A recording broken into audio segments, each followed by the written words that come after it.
পাথরঘাটের ব্র্যাক ওয়াশের reception meeting সম্পন্ন। আরিফ তৌহিদ, পাথরঘাটা প্রতিনিধি। দেশের সর্বদক্ষিণের উপজেলা পাথরঘাটার সর্বসাধারণ সহ বিভিন্ন শিক্ষা প্রতিষ্ঠানের মান উন্নয়নের লক্ষ্যে সুনামের সাথে কাজ করে যাচ্ছে দেশের সর্ববৃহৎ বেসরকারি দাতব্য সংস্থা ব্র্যাক।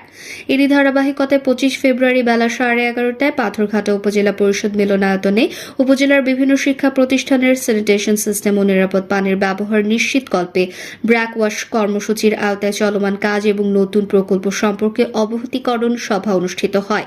এ সময় প্রধান অতিথি হিসেবে উপস্থিত ছিলেন পাথরঘাটা উপজেলা নির্বাহী অফিসার জনাব রুকনুজ্জামান খান, উপজেলা মাধ্যমিক শিক্ষা অফিসার জনাব মোহাম্মদ মুনিরুল ইসলাম, জনস্বাস্থ্য প্রকৌশলী মোহাম্মদ মেহেদী হাসান, ব্র্যাক জেলা সমন্বয়ক মোহাম্মদ মারুফ পারভেজ, জেলা ব্যবস্থাপক মোহাম্মদ জাহাঙ্গীর হোসেন, জেলা ব্যবস্থাপক মোহাম্মদ রেজাউল করিম, পাথরঘাটা উপজেলা প্রেস ক্লাবের সহসভাপতি সাংবাদিক Arif Tauhid, technical officer Apurba Baral, programme organiser Mohammad Sohel Howlader, programme organiser Mohammad Moin Hossain সহ ব্র্যাকের অন্যান্য কর্মকর্তাবৃন্দ।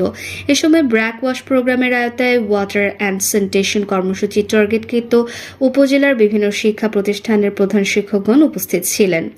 উক্ত মিটিংয়ে ব্র্যাক ওয়াশ কর্মসূচির লক্ষ্য, উদ্দেশ্য এবং কর্মপরিধি, অংশীদারিত্ব, ওয়াশ টেকনোলজি সম্পর্কে বিস্তারিত আলোচনা করেন ব্র্যাকের জেলা সমন্বয়ক মোহাম্মদ মারুফ পারভেজ। অনুষ্ঠানের প্রধান অতিথি পাথরঘাটা উপজেলা নির্বাহী কর্মকর্তা রুকনুজ্জামান খান বলেন, ব্র্যাক দীর্ঘদিন যাবৎ প্রত্যন্ত অঞ্চলের অসহায় মানুষের জন্য কাজ করে যাচ্ছে। পাশাপাশি বিভিন্ন শিক্ষা প্রতিষ্ঠানে তাদের বিশুদ্ধ পানি ও নিরাপদ স্যানিটেশন পদ্ধতি বেশ সাড়া ফেলেছে। সরকারের পাশাপাশি তাদের এই সকল কার্যক্রম প্রশংসার দাবি রাখে। উল্লেখ্য, ব্র্যাক ওয়াশ কর্মসূচির আওতায় গত বছর পাথরঘাটার বেশ কয়েকটি বেসরকারি শিক্ষা প্রতিষ্ঠানে নিরাপদ পানি ও স্যানিটেশনের ব্যবস্থা করেছে। এবছরেও এই প্রোগ্রামের আওতায় আরও কিছু শিক্ষা প্রতিষ্ঠান নিয়ে কাজ করবে বলে জানিয়েছে ব্র্যাক কর্তৃপক্ষ। বরিশাল নিউজ।